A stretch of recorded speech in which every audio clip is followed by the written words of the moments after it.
Alright, hey guys, what's up? Long time no post.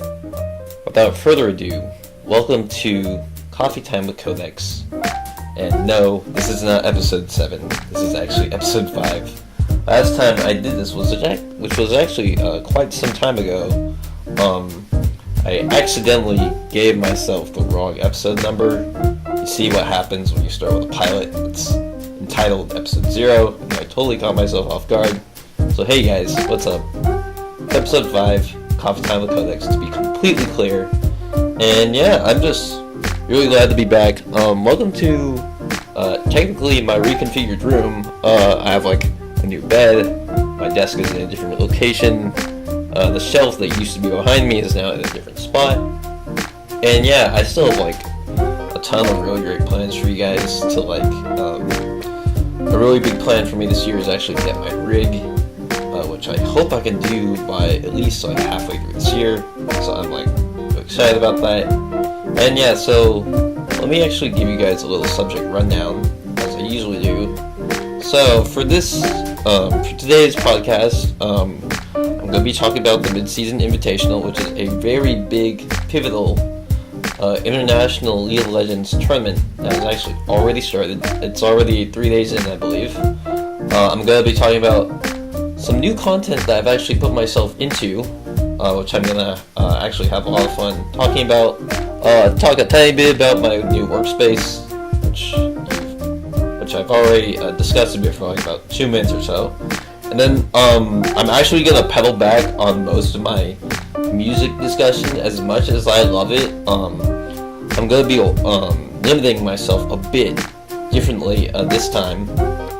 And then also, oh yeah, actually, still on the point of the music, usually what it'd be is that there'd be like so much, like there's honestly constantly new music hitting the internet like every other day, so it's like really hard for me to like put in all these other subjects that I do like, but then as much as I do love it, I'm like, you know what, I have to do this right. So what I'm gonna do is actually limit myself to just one particular music album that really struck me, rather than too many, because you know, I realized that in my other podcasts, like, it would take up a lot of the time, and I want to try to give things like, you know, equal amounts of press, you know, equal amounts of time. So that's that. And then also, a really big thing this year is that this year I'm actually finally going to do a podcast with a guest. I'll get into it a little later once we hit the content creation section. And then finally, man oh man, I'm like super duper excited to talk to you guys about my thoughts about the new Avengers that came out. Infinity War has had so much press across the internet, be it humorous through memes, just through everyone's actual thoughts about it. So I did a little poll on my Instagram, and thanks to you guys who actually gave me the actual opportunity to talk about it, because I was actually kind of scared about putting that idea out, but then they're just like, hey, you know what, why don't you just go for it? So we're gonna, I'm gonna save that for the end. So let me put on my thing, and of course, I always love talking about esports first. So the tournament that I'm talking about, it's called MSI, the Mid-Season Invitational. Essentially what happens is that after every other tournament that happens in all the regions, so like Europe has EULCS, that's the European League of Legends Championship Series, North America has NALCS, and then there's like the LPL, which is the Chinese league, and LCK, which is the Korean league, and then like there's a lot of other smaller, not as like prevalent regions also finish their circuits as well. So then what happens is that it's like very cumulative, and then all of the other, basically the top 2 from all those regions come to this tournament. So in other words, it's basically just your national proving ground. It's the biggest it's ever going to be. Well, I mean, I don't want to strike a big comparison to Worlds, because obviously the 3 big international events are MSI, I guess you could kind of say All-Stars, but All-Stars is like more of like a fun thing. Like, people aren't really like overly concerned about how well they do an all-stars because honestly it's just for fun. So there's that, and then there's the mid-season invitational, and then actually I don't know if the Intel Extreme Masters still has their tournament, because that was another international. Oh wait, actually, take that back. There's still Rift Rivals, which is mostly focused on EU versus NA, Europe versus North America. That's another tournament that I forgot to mention, but yes, that's also there. I wouldn't say is as pivotal as MSI, because the two teams, the two representatives that come from each region, I mean, you could sort of say that it does kind of like, kind of show us, like, it does actually kind of proves in some ways how good the teams are, but then again, like, when Worlds come by, or when Worlds does come by, I think instead of 2 representatives, I actually think it's, or was it, I think it's either 3 or 4 representatives of each region. So yeah, it does double. So we'll see how it does. But anyway, considering the fact that we're on the subject, the biggest thing by far right now is that North America actually has what it seems to be a much better chance, with Team Liquid coming through with one of the most historical runs ever. Like, they've had like such a clean start. I think they went like 16-2 in the actual season, and then once finals came by, they were like literally like 9-1. Like, it was one of the strongest standings in history. So Team Liquid has a lot to prove, but it's really good though, because it shows that North America actually has a lot of strength. So it's, you know, cool. Like, North America really does need this. But the thing that's scary though is that after there's this thing, of course, like all tournaments, there's a bunch of stages that happen. So what it is that at MSI, the first thing that happens is what they call the play-in. And in the play-in, all the other regions except for North America, I think Korea also, because they're considered higher seeds. They don't have to compete till after the play-in. So all the other regions, like the smaller, less prevalent ones, as I said, have to do a double round robin. Essentially, that means that every team that's in this preliminary round has to face each other at least twice every single time. And then if they get in at least the top 2, they can move on to the next round. So the thing that kind of sucks actually is that after the play-in, Team Liquid was already put into a match against Korea's #1 seed, which is King Dragon Zone X. And for all I know is that they are looking like one of the most scary Korean teams, like even better than SKT, which is like ridiculous to even say. Like, dude, when do you ever see a team that's stronger than SKT? Like, they've won Worlds, I think 4 or 5 times in a row, and now King Dragon Zone X coming in, like, hey guys, we're the new cooler version of SKT. So you might have realized this before, but essentially when seasons end, or like an entire competitive season, or I mean year ends, sometimes teams have to completely reformat their rosters. So after SKT, you know, lost Worlds this year, it was a different team that won. It was I think Samsung White. Oh yeah, it was Samsung White, because their skins are still being made right now. After that happened, of course Faker still stayed on SKT because he's literally the spearhead of the brand.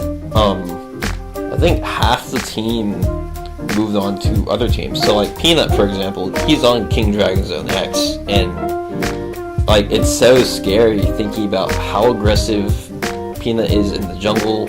Like, I think he has one of the craziest early game starts like ever.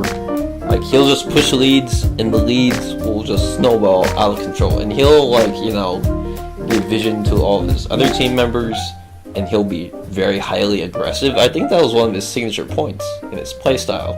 So, you know, he always played like assassins, like Kazakhs and stuff, and then if they needed utility, of course he would adapt. I mean, what would you expect from a Korean? So it's like really, really scary. This is going to be absolutely huge for Team Liquid. Like, if they can actually prove their point here, I'm not saying that they can for sure, because I'm not trying to be biased here, but man, if they can though, that'd be a huge thing for North America. Like, wow, we're gonna go in so much more confident once after the summer split ends and then Worlds comes by. It's like, hey, will North America's teams beat Korea's best team? So we'll have to see, but I'm like just as scared as I am excited for it. So I mean, it's very up in the air.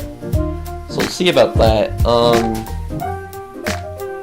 What else do I have to say? Oh yeah, also, it's pretty cool too, because as I had mentioned in the last podcast, how like in the split, all the teams that went up top 3, I believe, they're all just new organizations. Like, it wasn't TSM, it wasn't Cloud9, it wasn't CLG, it wasn't any of those really big figureheads. Like, we're talking brand spanking new rosters. Like, the 2 North American representatives that are going up there are Nadeshot's 100 Thieves and Steve's Team Liquid. So this will be the very first time we actually see them go onto international proving grounds. So, you know, in many ways it's actually very good, because, you know, we're opening, or it's just showing that North America has good organizations other than just those other 4 teams. So it's like, hey, look at this new blood, hopefully good blood. So yeah, hopefully they won't, you know, falter early,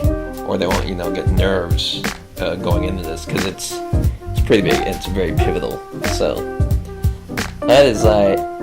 And then I already did talk about it being international proving grounds, so I guess that's actually all I had to say for MSI. I've been like passively watching it, because for those of you that don't watch it, MSI actually has a really hard schedule to keep up with. You can always watch the rebroadcast, but it's funny because if you go onto your League of Legends client, or you're on Twitter to check when the broadcasts actually start, it's like, oh yeah, if you want to see the next match starts at like 2 in the morning, 3 in the morning, 4 in the morning, you're just like, wait, my schedule can't really work with that. So you have to, of course, always wait for the rebroadcasts, or just go on YouTube, look at the VODs, that's always better.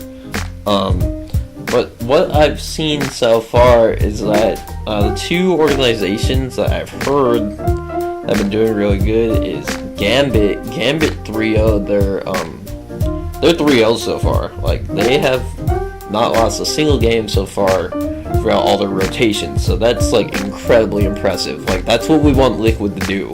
Like, if they can pull something like that, that'll be nice. But so far, Gambit is looking really strong. I actually heard. Actually, let me see. If I check on my phone, and I go to my esports app, I can actually probably look at the standings right now. Here's the outside play-in, and let's look at the leaders. Oh wait, whoops, wrong thing. Scores. No. Huh. How do I? That's weird. It doesn't give me. So I'm trying to just look at all the scores. Nope. Huh, I don't think they have it. No, it doesn't look like it. Let's see, it says Stage 1, of course, Gambit 3-0'd. Stage 2, it looks like they're all very equal. Each of the teams actually have a win in this bracket. And in this bracket we have Supermassive Esports, Kaboom Esports, wow, that's a name to totally run back to. They're actually a very historical organization. And then there's Direwolves. Yeah, it looks like... Oh wait, no, Direwolves is... Oh wait, no, Direwolves is at the top. I think they're 2-1. And then day 3, we have... Gambit... Yeah, it looks like Gambit won most of the games here again. So... Yeah, it looks like so far, Gambit has the most impressive run so far. It looks like they're at least 5-1. So that's pretty good for them. And then, second place must have been Direwolves from what I saw, because they were second in the runnings. So that's that. If you guys have any time at all, if you're really into like League of Legends international events, and if you ever have the time, you should check out MSI. It's broadcasting, or it's rebroadcasting a lot. You can just go on YouTube, check it out. I believe even the rebroadcast is running right now on Twitch. So if any of you guys are directly curious, you can always check it out there. And so I think that's that for the esports stuff. So now, let me switch this. Alright, so now, I'm actually gonna talk about, usually I know talking about this stuff sounds kind of boring, but, I actually really do like talking about, content creation stuff on here. So, there are a couple of new things that I've actually started doing on the channel, and it's pretty cool, because, I really love indie games, and it's even better if you can get, like, your friend to come along. So, actually, one of my really good friends, Quake, we started playing this indie game that's made by Behemoth Studios. Behemoth Studios is famously known for making another multiplayer indie game. It was more beat 'em up, but also had RPG style mechanics in it. It was called Castle Crashers, and they made that game. And we were trying to look for another co-op game on Steam, and I was like, nothing sounds too interesting. And then we came across Pit People, and Pit People is basically their idea of a turn-based strategy game, but it also has like slight, or actually not slight, it has very like, there's a lot of role-playing elements too. So there's like, you have all your units, there's a campaign, there's a bunch of side missions, you can give all your characters different equipment and stuff. It's also like really silly too, because it has that same like almost like dirty humor or crude humor to it, and it's, to me, when I was playing it, it almost felt like nostalgic to run back to a game like that, like made by that studio, because when I was a lot younger and I played Castle Crashers, I was like, man, I don't even vividly remember the last time I played a game that had this like very out there sort of quirky humor. Like, of course some of the humor was like, they'd say the joke and just like fly like right over your head, and you're just like, that's supposed to be funny. And then in some other moments it's like, okay, that was like definitely funny. Like, there was this moment when we were playing, it's actually in my one of the very first highlight reels I actually made for it. I called it co-op, and in it there's this part where like we were doing the matchmaking arena in it. It's called the Pit because, you know, it's related to the name or the title of the game. And in the Pit, it's extremely luck based. Like, you have no idea how powerful the units are gonna be when you go up against them. So then we did it, and then I think we only passed like one round. And we were just like, oh god, like, that was so horrible. And then like one of the announcers or the narrators was like, you know what? You made a bunch of really dumb and stupid decisions like right after that happened to us. So we thought that was like almost perfect timing with what had happened. So I thought that was really cool. I don't think the game's obviously meant for everyone, because much like Castle Crashers, that crude humor is kind of like, it's kind of iffy. It's very hit or miss too. So if you guys do like that stuff, or you want to check out my content based on it, I'll definitely put the link in the description. It's actually pretty funny. We're enjoying our time playing that. What my plan is that hopefully I can get recordings of us possibly even beating the entire game all the way through, and then we're actually gonna start another co-op game that's made by the exact same developers, Behemoth Studios. Again, it's called Battle Block Theater. I don't know too much of the mechanics. I've seen gameplay of it. I just looked at it and I was kind of like overwhelmed, because they like totally, I wouldn't say over exaggerate, but as I had mentioned before, with like being very over the top or being very out there with their trailers, I was like watching it and I was like, do I actually understand what's going on? And then as I watched it, I was like, no, I don't understand what's going on. So yeah, hopefully my friend will be, actually he seemed pretty interested in that, so I'm really excited. So that's that. It's really glad we started doing that. That was really cool. Oh yeah, finally. Okay, so I can finally talk to you guys about what I thought about all of my thoughts concerning Doki Doki Literature Club. So, long story short, I'm not really good with horror games. Like, I'm horrible with the horror game genre. How redundant is that? Like, I thought about this long and hard. I was like, you know what?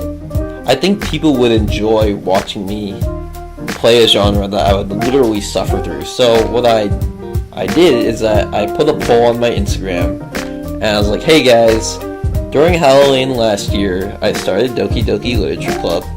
I only did like the bare minimum of the game. Like it was essentially what I called the first playthrough of it. I called Scratch the Surface. Like there was literally nothing tense about where I gotten to in the game. So it was actually kind of nice. So then, not too long ago, I put a poll again, and I was like, hey guys, do you want me to continue this other game, SUPERHOT, which I'm actually quite enjoying too. Maybe I can talk to you guys about that too. Or do you want me to continue Doki Doki Literature Club? And Doki Doki Literature Club has actually, it's considered very historical now, because like, well, not as in like being old, it's very, it's very paramount to the game industry now, because it's probably one of the best, completely free indie games that you can play right now. Like if you go on the Steam right now, you can play it like right this second. It doesn't even take that long to download. So anyway, getting back to the point. So I put that poll on Instagram, and of course, well, you know, people would vote against my own mental safety. They're like, hey, you know what? Why don't you continue that game? So what happened in the poll is that it was a 7-4 vote. Almost like more than 50% of my friends were just like, you know what, man? Why don't you just put your foot in there, and why don't you just play that horror genre that you're not good with? I'm just like, you know what? I had a feeling my friends would do this. So let's see. I'm gonna try to talk about this. Well, there are only 2 other gameplay videos. So okay, let me talk about. Well, let me obviously do this in order. So when I continued doing the game, what I love doing with horror games, of course for immersion reasons, is that I always totally black out my room, like it's pitch black, and I get like just as tense when I'm playing the game. Not even gonna lie. Like when I started up the game again and I started recording, and like I put my hand on the mouse and I was moving to continue my file, and as I was talking to the camera, as I'm doing now, I felt really tense. I was like, oh god, like, I know people want me to do this, but I am like, seriously, very, very anxious. So then I went in, started playing, let's see, first couple minutes in, there were a couple jump scares. Like, there was this part where I was continuing, this was before the first climax, which I'll get to in a bit. You know, I was pressing through the text, kind of like passively reading it. Then there was this part where Yuri glitches, and like her sprite have like the little error bars, and then her whole image turned red and her eyes turned bloody. It scared me for like 5 minutes or so. Like I put my hand on my chest. I was like, oh god. Like you guys can see it in that video. I was like, oh god. Did anyone else just see that? And luckily enough, with the power of editing, I could I was able to go to that exact frame when it happened and zoom in on that moment when it happened, so that people would know that it did. So then I was just like, oh man, and then like I kept going, and in this part, a lot of context. Like that game is super duper good about that word context. Like there's so many subtleties that they wrap into the actual text. So then, after you go to Sayori's house, you talk to her about the school festival. You're like, oh yeah, we're gonna do this, we're gonna do that. And it's like, okay, blah blah blah. And then you go to Yuri's house the next day, and then it's so funny. In the Sayori conversation, of course, she talks about depression, not being good enough. It's actually like pretty sad stuff. So then you move on from that. The next day happens, and then you go over to Yuri's house. And then Yuri, it was so funny my reaction to this. Like, you read some of her text, and it's just like, oh yeah, I just wanted to let you know that like I don't want this to sound weird at all. And then she's like, I'm actually really into knives. And then my reaction was just like, wait, okay, sure. And then like this will obviously start building up a lot more.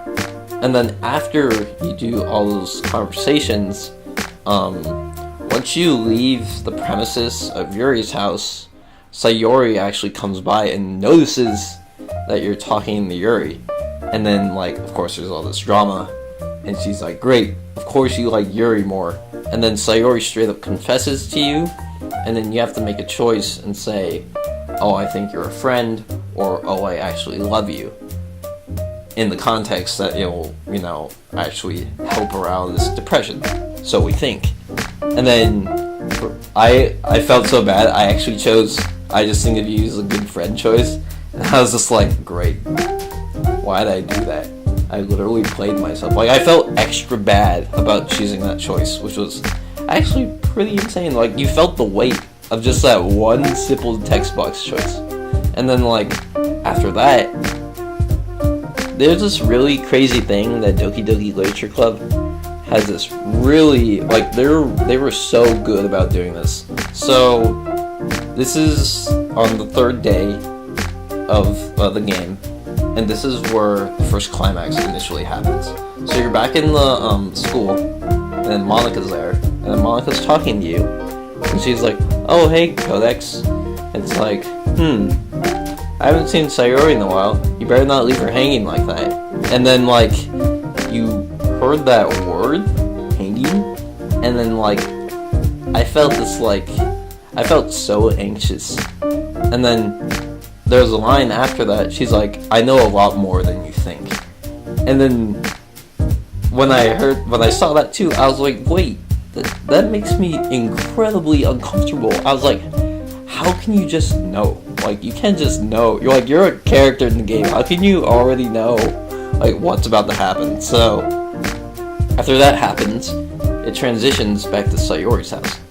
And what I was gonna get to, after that, man, Team Salvato has a really, like, they do, like, the best job at cutting off background music right when you needed the background music. So, like, in the middle of that Monica conversation, right when you enter the school premises, you think, oh, there's gonna be this nice jolly background music that I won't, like, you know, I won't feel stressed out about. And there's literally none.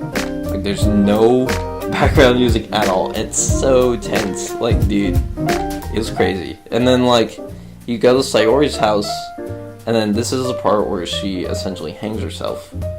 And then, like, it was funny too, because I actually felt pretty prepared for that, and I was still incredibly shook by that. Like, the moment when you clicked through the text boxes, and then you're like, oh no, she's not answering, this isn't good. And then it shows her. Like, I was like, oh god.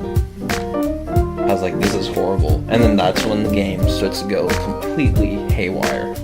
So, that's the first climax. And now I can start getting to the last video. But man, you guys, it was an overwhelmingly good experience. Like, even though I know, it's even, like, pretty funny for me to say this. Like, even though I know the horror genre is definitely not for everyone, I seriously think you guys should check that game out.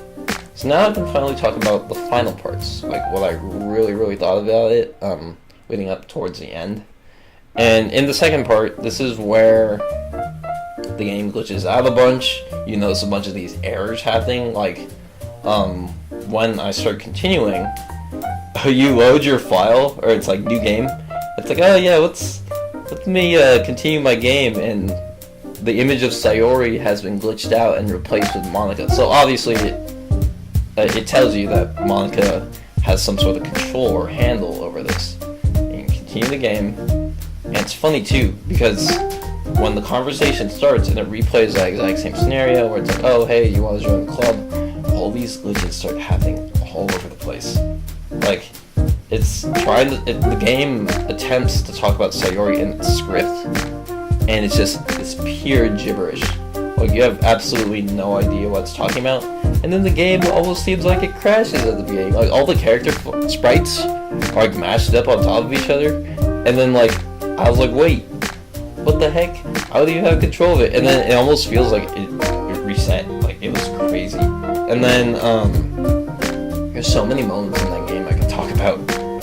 And yeah, so building up towards Yuri committing suicide, there's this part where like you actually lose control of your actual mouse. What happens essentially is that you're supposed to choose a character that you want to read a poem from, either being not Sayori,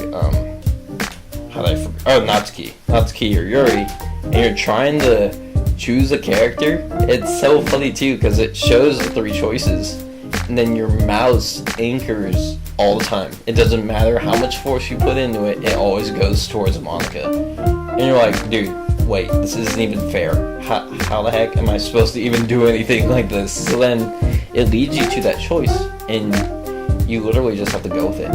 And then it's just the idea of just like, no, Monica's in control. Just her. Just Monica. Just Monica. That's the idea that's drilling into your head.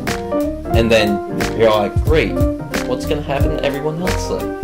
And then Yuri becomes, she just like goes like, man, geez, like her arc scared me so much. There's like when you get towards the second climax, not before the ending, the way that they manipulate Yuri's sprite just scared me so much. Like there were parts where you know, I talked about like the music cutting off and stuff. The music would cut off, and then you'd hear this really like raspy sort of like like all these atmospheric tones, like kind of like ringing, or like, you know how like kind of like breathing, stuff like that. And then the whole, or like your screen will be covered in like a pretty dark black, and it'd focus on Yuri, and then you'd hear these heartbeats, and then it kind of like go zoom in and out on her, and then her sprite would move forward towards your screen. And then, dude, my reaction to that, cause like I was so scared, dude. You have no idea. Like, her eyes would be like, I think they actually kind of were anchoring towards your mouse, cause like you put your mouse somewhere on the screen, and her eyes would almost kind of track towards it. Like it was kind of like they're trying to give like this scary sense of realism to it. God, like I hate even thinking about it. Like that was really, really creepy. They did a really good job with that. And then like once you realize that Yuri isn't doing the things as she seems, like for example, when you're reading through the poems again, and then you choose Yuri, and you focus on her, there's this part, she's like, oh, I'm just gonna go get some water for the tea. And then Monica's like, Codex, are you certain that she's doing that? And then you're just like, great, why would Monica be telling me something like this? And then you go to the hallway, and then the exact same scenario I told you again, with like the breathing, and then the camera being all wonky, zooming in and out, and then like you hear, or you see like the screen jittering, and there's all this like there's all this noise on the screen, and you just got so tense. And then you realize that Yuri was actually cutting herself, and then you're just like, shoot, this isn't going in any direction that I wanted it to. And after that process repeats again, it finally comes to the part where Yuri actually kills herself. The way that they build up towards that is that essentially what happens is that you keep choosing her, and then Monica like messed with her code in a way that like she became obsessed with you, like very, very obsessed with the player, and like almost in like a very like, how do I explain this? It's like in a murderous, erotic way. That didn't sound good at all. Yeah, because it wasn't. And then like I don't even want to talk about any of the lines that she said. But yeah, after that happens, she does do what I said, and she stabs herself. And that was really hard to watch. And then like there's this other detail that they put in there, which I never would have imagined that they would put in. After she does do that, her body is laying on the ground, and there's just all this blood everywhere, and then you're like, great, now what? And what most people recommend is that you press skip. because then you won't have to actually go through all the text that you obviously can't read. And you press skip, and it actually shows the decay of the body. Like, oh, it's so, like, that made me so uncomfortable. And then that's basically her arc. So those are the 2 climaxes. There's actually 3, but I didn't do Natsuki's part entirely. Hers is a little less subtle, but I didn't actually play it. And then essentially what happens to Natsuki is that you're giving Yuri all this attention, and then let's say you actually redirect your focus to her. She's like, why don't you just play with me? Come on, man. Like, why aren't you giving me any of this attention? And then Monica messes with her code, and then she essentially snaps her neck, and then just flails like right towards you. Like, it's essentially a jump scare. She just runs towards you, and then it just says end with the E turned around, just like her neck. And yeah, that's hers. That's her arc. So that's that. Now when we get to one of the craziest parts about the game, the ending. So after Sayori hangs herself, Yuri kills herself, and Natsuki is essentially compromised from the system, Monica is just like, oh look, we're all gone. Now I can just spend time with you. And essentially, at the top left corner of the screen, you realize that she has the master control. She's literally going into the compiler and deleting all the character files from the script. So she deleted Sayori's at the beginning, and that just shows Yuri's and Natsuki's being wiped from the system. And then the game resets completely, and you're almost in like this weird space-time dimension. You're still inside the school building, but that's just Monica right there. She's looking straight at you, right at you, like directly at you, and then she's just talking to you. And it's so crazy too, because she speaks in this very meta-like manner, where she's talking about like, oh, I'm just a character, and I don't know what's like in your world, and I know you have feelings, and I'm actually talking to you. Like, she literally points out in the game that she's talking to the actual person playing the game, not like the character that you named yourself. She's like, I'm talking to you, Codex, meaning actually me. So it was crazy. And then if you go through, like, if you actually take the time to go through her conversations, it's really amusing. Like, she talks about like existentialism and like this idea of free will, and then like there's this really kind of humorous part where she's like, you know what, you should have realized you've got yourself into such a bad situation if you look at the Steam page. And on my video, I actually went onto the Steam page and I typed in, you know, Doki Doki Literature Club, and I looked, and she literally did warn you on the Steam page about what, like, that she told you about it before, and you're just like, what? How is this game even doing this? So yeah, it's really cool. And then the part that's probably one of like the craziest interactions is that you actually have to go into the game files, find Monica's file or character file, and actually delete it. Like, that's actually how you beat the game. So after you do that, Monica apologizes to you because she realizes, like, I love you, but there's no point if I'm hurting you so much. So then she takes back what she did, and she restarts the game completely, except Monica is removed from the actual character. Like, in the beginning where it shows the splash art of all the girls, Monica isn't there. She's removed from it. She removed herself from it.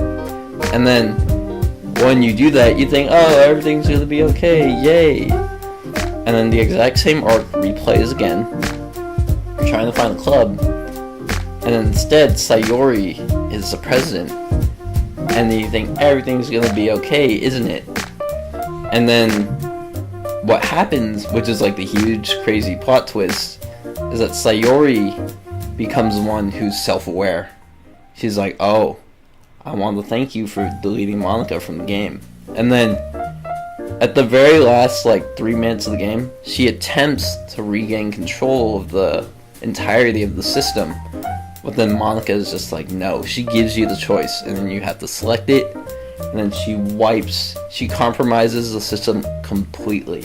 Like, the whole thing's basically in shambles. And then it's really cute because they do one voiceover scene, like one clip where there's actually a voicing of Monica, and she's like, oh hey, I've been writing you this song, but I like really suck at piano. And if you realize this, she actually does, some of the characters actually do talk about her playing piano in the actual game, so it's actually kind of cool. And then she plays the song, and the song is actually the very first poem that she writes to you in the ending of the game. So there's all these ties. It's really, really cool. So I felt it was a very nice way to wrap up the game. Like, it was almost like wrapping up a present, and it's like, here's the ending.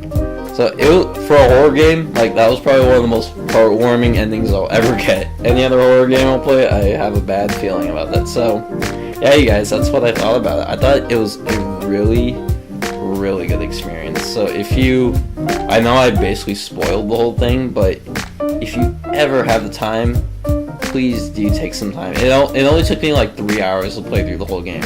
Honestly, totally worth doing it. Give Team Salvato a hand, download the game, play it. I honestly think you guys, I know not a lot of people are a fan of the visual novel stylization, but seriously guys, it's really good. So yeah, that's my perspective on Doki Doki Literature Club. It was definitely really fun.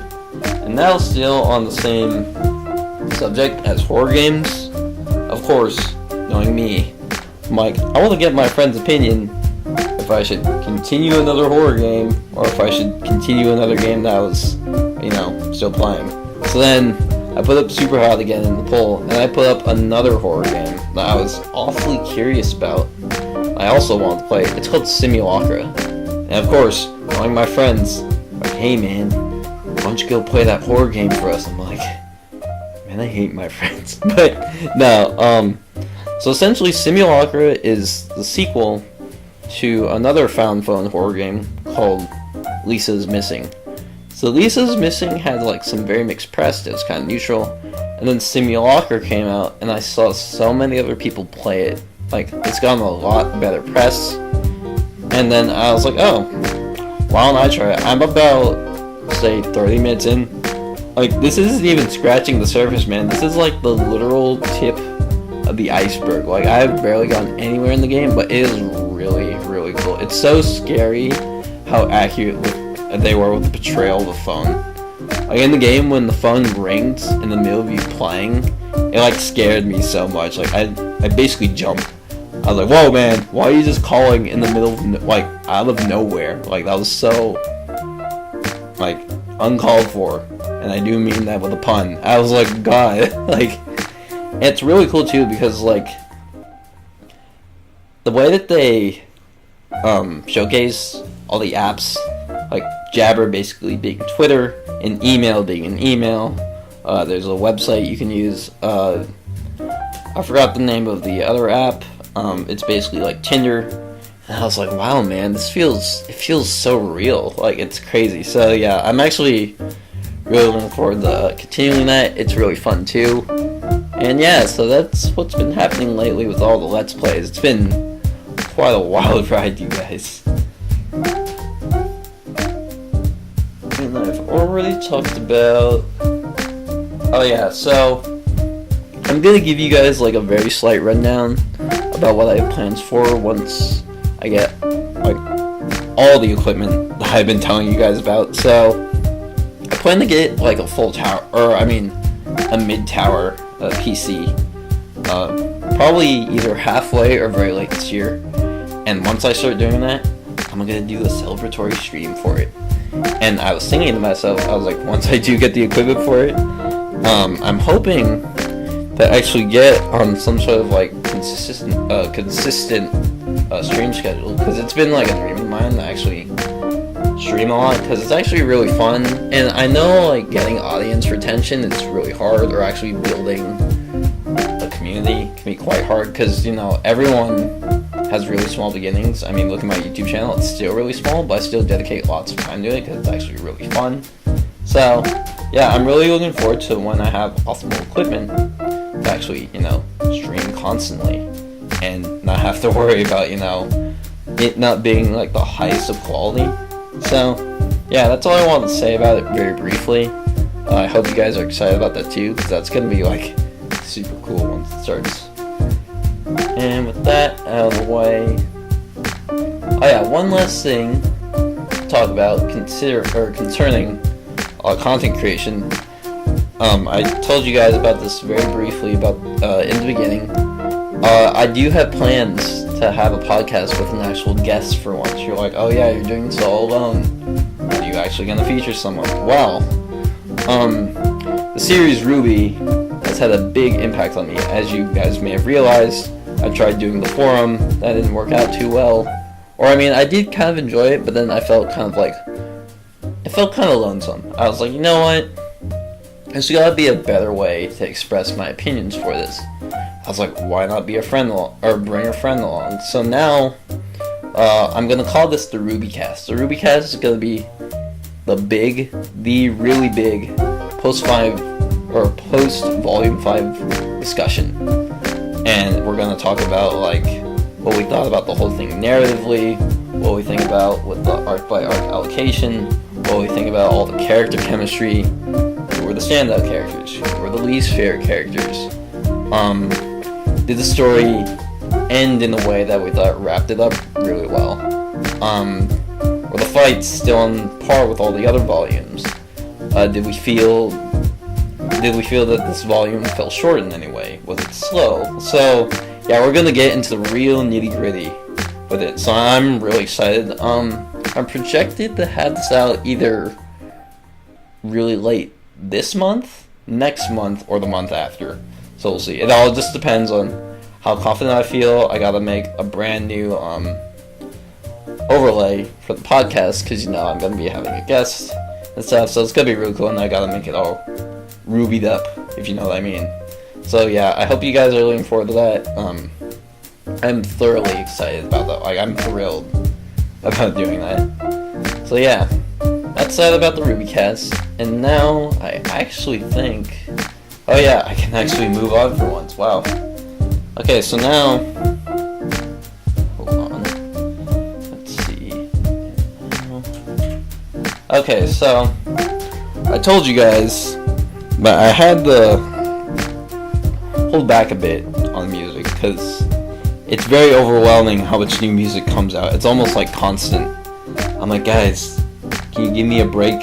And all the, like, every other new artist I discover, or artists I've been listening to forever, like, no, we're gonna drop a whole album right now. I'm just like, great. I can't keep up with all, or I mean, I can, but then, like, I can't discuss everything very actively. So now, since I'm limiting myself to just one album, there are quite a few things that came out already, but of all the things that came out, J. Cole's KOD was definitely a big, had a big impact on me, just because, like, music was really good. I'm a fan of J. Cole, but then this made me even bigger fan of him. Like, his work was definitely really cool. KOD can stand for a lot of things, according to what I've heard to a lot of other music reviewers. It can stand for King Overdose, Kill Our Demons. I think those are the two most popular interpretations. Kill Our Demons talking about, like, things like depression or addiction, killing those off.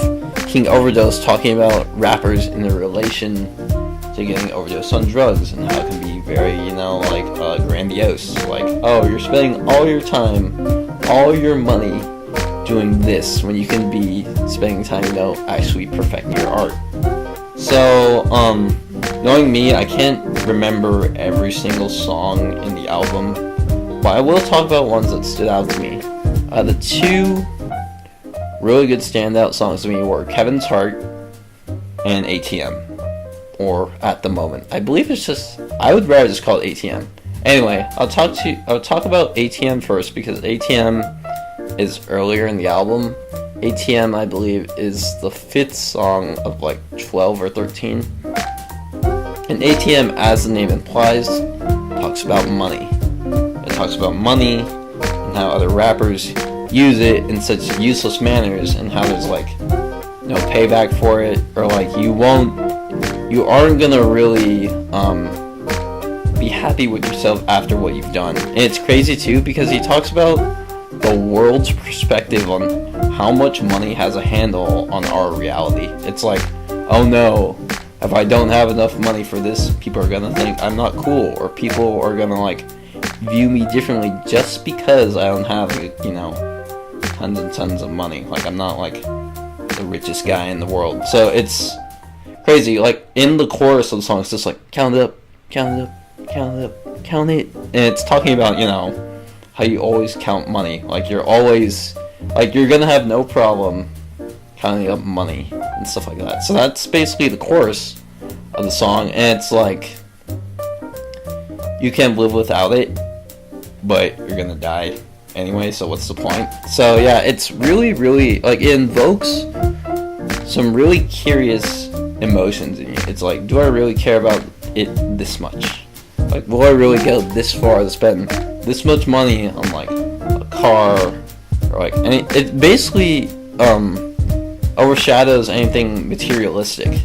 There's this one, like, you guys should definitely watch the music video. There's so many ways to interpret it. Like, I have to like rewatch it, maybe download it even, look at it frame by frame, and then break down each part, because there are like so many messages in there. And probably the biggest part was where it shows J. Cole, and it shows this girl, and they're at this car dealership, and then the car dealer, he's like $1 million bazillion for this car, and then J. Cole, what he does is that essentially he pulls off his arm and his leg, making you realize that it does cost that much. And the thing that's crazy is that the girl is absolutely thrilled, like, she's ecstatic that he's spending that much just for her. Like, that's literally how far you're gonna go just to impress a girl. Like, it's crazy. Like, that really opened my mind. I was like, wow, that's actually really crazy to think about. So yeah, ATM's a really addicting song, ironically. It's really good. Definitely one of my favorites of the album. And sadly, the second song, I don't remember too much, but it was called Kevin's Heart, and there is actually a comedian named Kevin Hart, and I believe it does actually talk about him, because in the music video it actually does use him, and it talks about like relationships, and I think, let's see, I think it talks about like loyalty and stuff. I don't remember too much, sadly. All I know is that I liked it a lot. So, sorry you guys, I don't remember like a whole lot about it. I just know that I liked it a lot. So I guess, sorry. I guess we'll just end it there, because I don't remember too much, and I don't want to interpret it wrong also. So that's that. I hope you guys enjoyed this music portion. And now, oh boy, you guys, alright. It is time to get to the very last part of this. So I'm excited. I can now talk to you guys about Avengers Infinity War. So, it was really, really good. Like, I'm gonna just say it right now, it was damn good. That was a really good film. Like, the thing about Avengers is that it's very cumulative. Like, it's taking all these characters from all these different paths of life, and they're just shoving them all into one movie. And it's like, oh hey guys, let's why don't we go save the world together? So something that's really good to think about at the start is that this is a much darker superhero film in comparison to like all the other Avengers, because all the other Avengers, it's like, oh yeah, we did it, we actually saved the world. But in this one, it's basically the flip the coin. It's just like, great, we're about to save the world, but I don't think we're gonna have a very big chance against this guy named Thanos. And the thing that was funny too is that, like, I read up on quite a few theories before even watching the film, and it's just like, oh yeah, you know, Thanos should probably only get half of the Infinity Stones. Dude, he got all of them in the movie.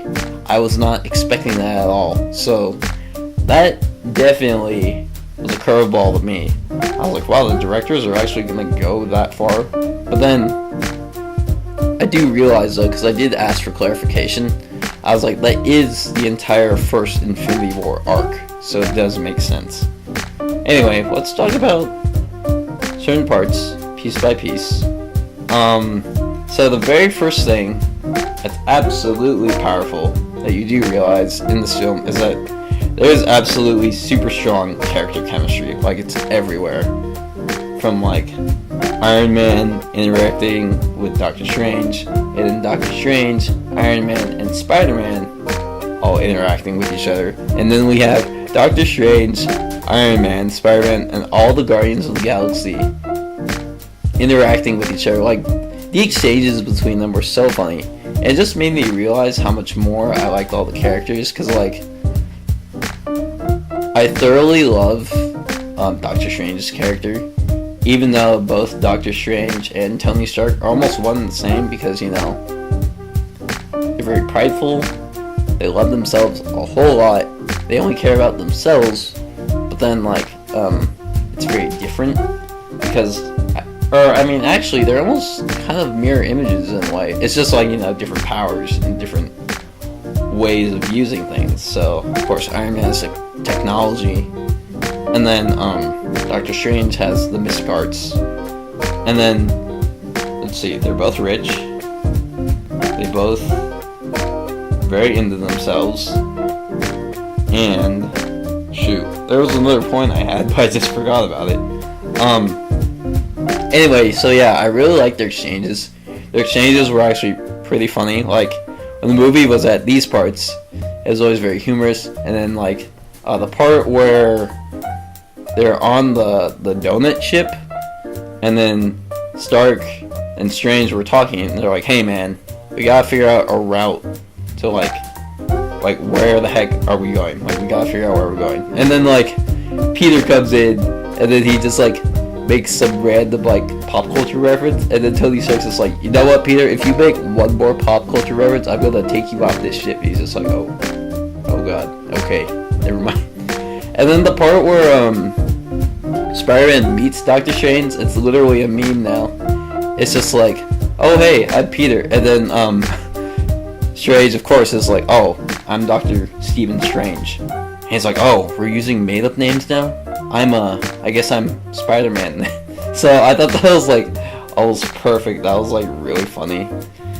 Yeah, I really loved the chemistry between those three. And then the part where, it was in the trailer, but still, it was really funny. The part where they're on Titan, and then Strange, Spider-Man, I keep saying that, Iron Man, and then the Guardians of the Galaxy are all there, and they're trying to discuss a plan. And of course, Star-Lord was talking with Stark. It's just like, okay man, like, I really like your plan, but I think my version of my plan's better. So it's funny, because, like, you have three characters that are all very, very into themselves, and it's like, wait, if they're all like that, who the heck's gonna get the spotlight then? So that's just like all of them trying to like fight for the attention of the center. I thought that was really cool. And then like, man, all the fight scenes were very, very extravagant. By far, my favorite part was when Thanos basically a 1v1 Doctor Strange. Dude, the amount of effects that went through, and some of them were still very recognizable. Like, the part where Strange, I believe, reflects back the power for like the third time, and it shows like, almost like the dimension breaking, like cracking like a mirror, and then going back to Thanos, and he uses like, well, the other stone, and then it goes back and forth. Like, that was super duper cool. And then seeing that part, I was like, man, I forgot how like super awesome Doctor Strange was. It really made me want to rewatch Doctor Strange. I was like, man, my respect for him just went up so much. I really, really enjoyed that. And then, let's see, hold on, I have to keep going back to my notes.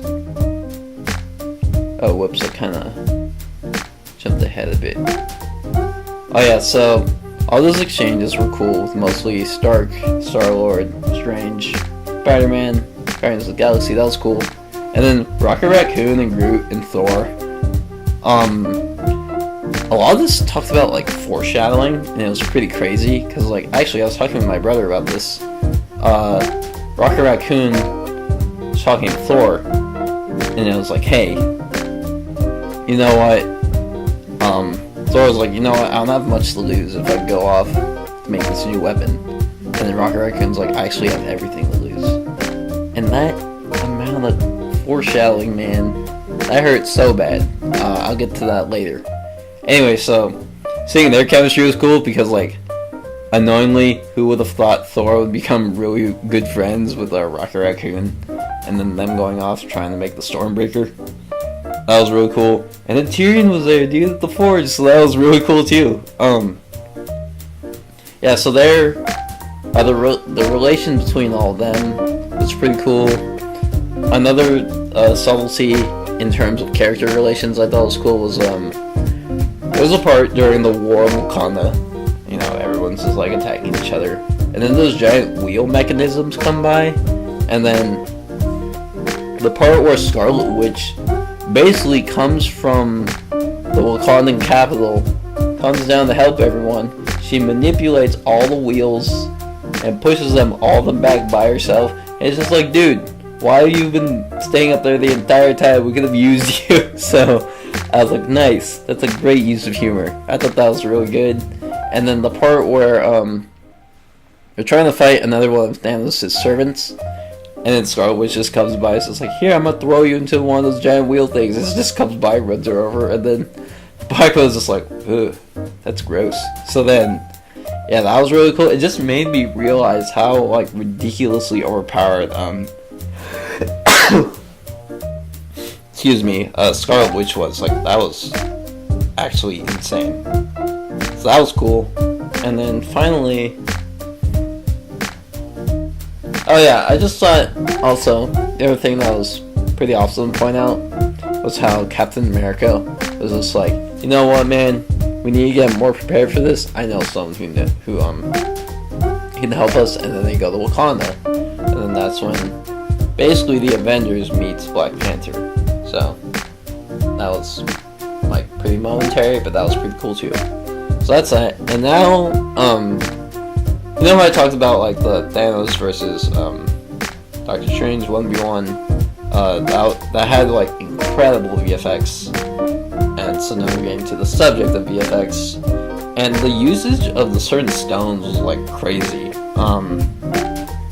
Let's see, the two stones were, oh yeah, so man, that like, I believe it was the, I don't know which one, it might have been the Space Stone. It was the blue one. I forgot which one that was. Anyway, when he used that, and then like, you know, oh wait, no, actually that was, I think it was just the Reality Stone that I think about. Man, the Reality Stone was crazy. Like, it turned Mantis and Drax into like some weird like, they turned into like fragments, but like Mantis turned into like some like paper, and then Drax just turned into like all this stone that just crumbled, and Star was just like, what the heck just happened?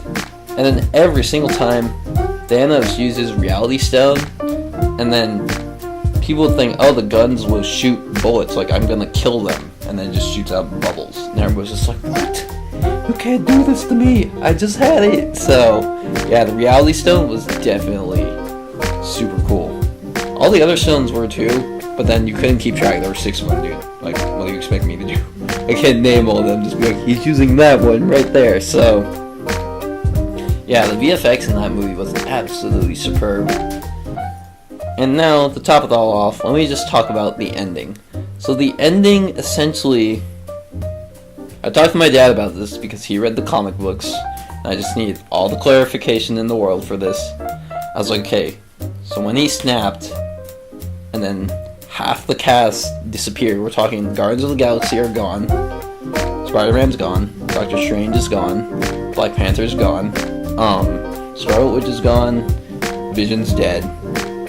It's like, did that actually happen? And then it was like, yes, half the universe reset basically, or why did I say reset? Reset. It did reset. So essentially, what happened is that Infinity War arc ended, so now it gives room for a new character to step in for the Avengers. I was kind of just like, oh, it didn't make me feel as sad thinking about it because it made sense. Because, you know, the weight of that. I was like, oh, okay. I still felt sad though, because like half the characters like, oh, we're gone. Strange was gone. Spider-Man was gone. Guardians of the Galaxy were also gone. Iron Man was still there, so I was like, hey. But man, dude, like, the expression on Tony's face after all that happened was like, oh man.